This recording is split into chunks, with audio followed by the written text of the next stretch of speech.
Alors, je suis pas sûre que les femmes manquent de confiance en elles quand elles sont dans les postes. Moi, ce que j'observe surtout, c'est plutôt des femmes qui manquent de confiance lorsqu'elles candidatent sur un certain nombre de postes. J'ai l'occasion de recruter régulièrement des collaborateurs, que ce soit sur des postes de direction ou des postes de chef de service. Et ce que j'observe, c'est que beaucoup de femmes en fait, se mettent le niveau très haut en termes d'ambition. C'est-à-dire que lorsque j'ai un poste où j'ai une dizaine d'attendus, je peux très bien avoir des hommes qui vont candidater alors qu'ils ont 2-3 compétences. Les autres, ils se disent que finalement, ils pourront apprendre, c'est pas très compliqué, c'est pas forcément très utile.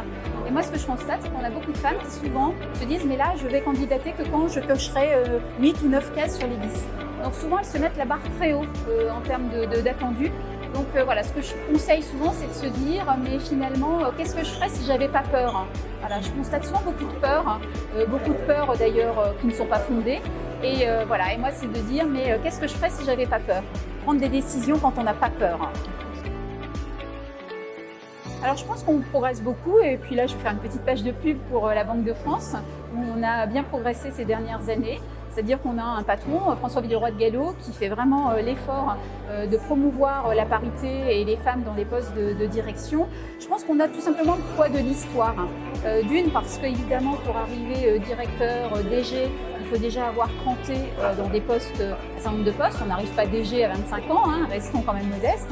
Donc je pense qu'il faut un peu de temps pour remplir le pipe. Donc ça prend un petit peu de temps.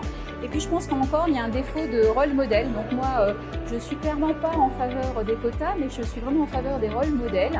Je prends souvent un exemple. On voyage beaucoup avec mes enfants. J'ai une fille et je crois qu'on n'a jamais pris l'avion avec une femme pilote. Voilà. Et je me dis, est-ce que ma fille va se projeter sur un poste de pilote? Est-ce que systématiquement, elle ne va pas plutôt se projeter sur un poste d'hôtesse? Voilà.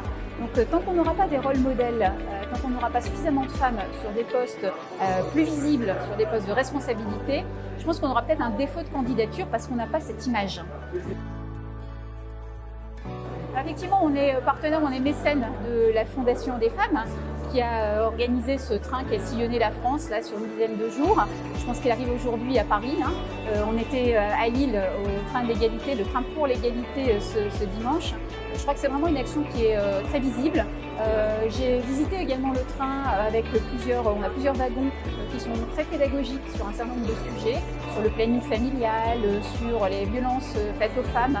Et donc je trouve que ce train est vraiment très bien fait, très pédagogique et je crois qu'ils vont toucher énormément de monde sur une dizaine de jours. Donc vraiment bravo à la Fondation des femmes.